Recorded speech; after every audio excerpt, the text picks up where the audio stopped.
Assalamualaikum warahmatullahi wabarakatuh. Perkenalkan, kami dari kelompok 11 dari kelas G. Hari ini kami akan membahas mengenai penyusunan rancangan pembelajaran, tepatnya RPP. Kelompok kami dari kelompok 11 terdiri atas 4 orang. Yang pertama Sari Puspitarani, Devi Fatimah, Muhammad Wafa, dan Anung Ahsanur. Pertama-tama kita akan membahas mengenai pengertian RPP. RPP adalah rencana pelaksanaan pembelajaran yang menggambarkan prosedur dan pengorganisasian pembelajaran untuk mencapai satu kompetensi dasar yang ditetapkan dalam standar isi dan dijabarkan dari silabus. Nanti dalam pembuatan RPP, kita harus mengacu terhadap silabus. Jadi nanti pembuatannya runtut, dimulai dari prota, promes, diikuti dengan silabus, dan di bawahnya adalah RPP. RPP disusun tidak hanya digunakan satu kali, tergantung nanti frekuensi kita dalam mengadakan pertemuan di kelas. Kalau RPP itu nanti untuk 3 kali pertemuan, maka RPP yang satu itu bisa digunakan untuk 3 kali pertemuan dalam kelas, 3 kali tatap muka, atau 3 kali pertemuan daring online atau hybrid maybe. Kemudian kita membahas mengenai langkah-langkah dalam menyusun RPP. Seperti apa sih langkah-langkahnya? Yang pertama, dalam menyusun RPP, kita harus mencantumkan identitas. Identitas ini di dalamnya termuat nama sekolah, mata pelajaran, kelas, semester, standar kompetensi, kompetensi dasar, indikator, serta alokasi waktu tentunya. Yang kedua, mencantumkan tujuan pembelajaran.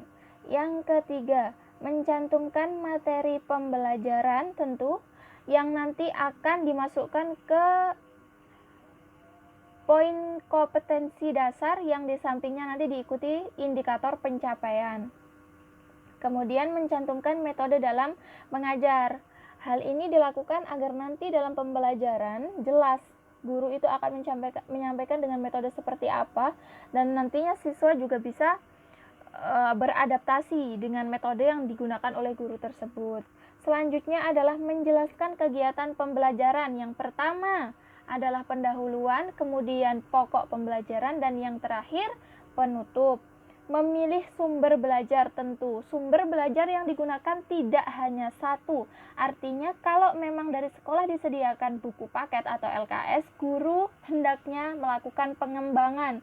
Mungkin dengan mencari web-web yang terkait dengan pembelajaran, bisa juga dengan buku panduan, atau jika kita membahas mengenai Al-Quran hadis, kita bisa menggunakan referensi kitab hadis, dan juga kita bisa menggunakan referensi kitab Al-Quran terjemah.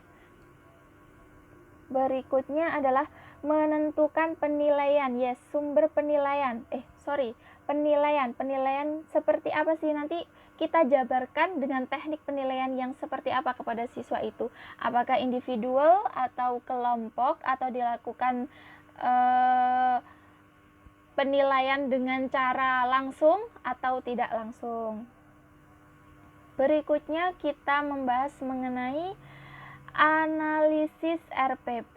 Oke, kita bahas terlebih dahulu mengenai pelaksanaan pembelajaran contoh RPP di SMAN 6 Kediri untuk mata pelajaran PAI. Untuk kelas 12 di semester ganjil ini dengan materi pokok menghidupkan nurani dengan berpikir kritis. Sehingga teman-teman kalau nanti melihat RPP, yang pertama itu harus identitas sekolah. Kasih nama lengkap sekolahnya. Berikutnya mata pelajarannya apa, kelas garing semesternya berapa, kemudian materi pokoknya apa. Satu materi pokok, ingat itu 1 KD teman-teman.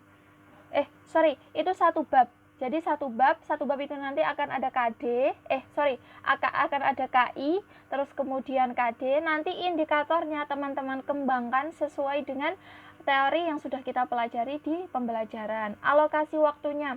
Alokasi waktu diambil dari kalender akademik sekolah. Jadi nanti di sekolah itu akan sudah ada kalender akademik khusus untuk SMAN 6 sendiri, SMAN 6 Kediri misalnya. Jadi di situ nanti kita dikasih hari efektif, hari liburnya kapan, sehingga kita bisa mengalokasikan waktu itu secara efisien. Berikutnya, kita membahas mengenai kompetensi inti. Biasanya teman-teman di dalam buku pegangan guru itu sudah ada kompetensi intinya. Kita tinggal menyalin saja, tapi kita harus pelajari supaya nanti turun ke KD itu runtut.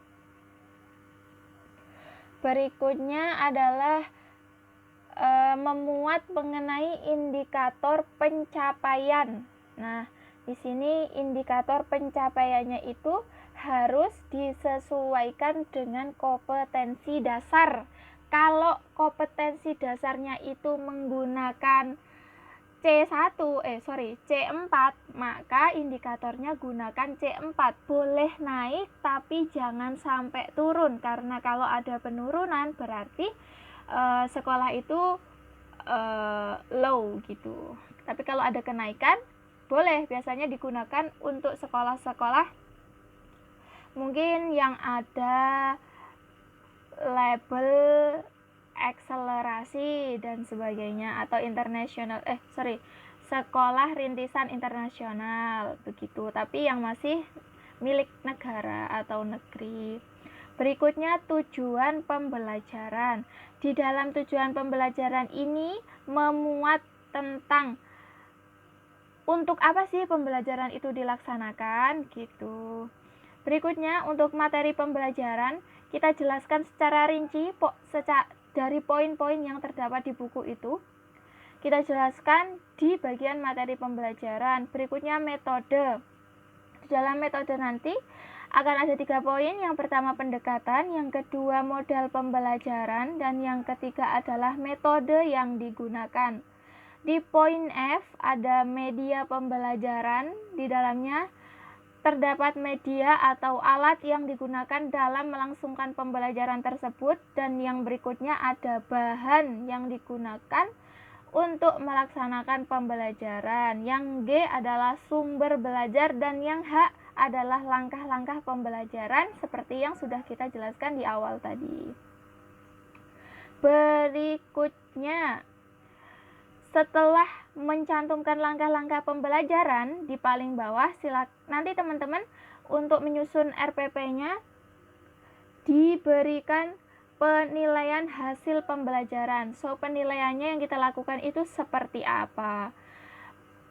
Penilaiannya itu mencakup pemahaman atau kognitif, juga penilaian sikap, dan juga penilaian kelompok, penilaian discussion. Terus nanti kalau dalam pembelajaran PAI, mungkin nanti kalau ada praktik, itu nanti akan ada penilaian mungkin terkait membaca Al-Quran dengan menggunakan tartil atau tidak dan sebagainya, dimasukkan di bagian paling bawah. Nanti juga ada pengayaan materi untuk teman-teman SMA, untuk murid-murid kita yang mungkin kurang nilainya dari teman-temannya. Dan yang terakhir nanti akan ada remedial dan interaksi guru serta orang tua. Oke, sekian presentasi dari kelompok 11. Kurang lebihnya mohon maaf. Wassalamualaikum warahmatullahi wabarakatuh.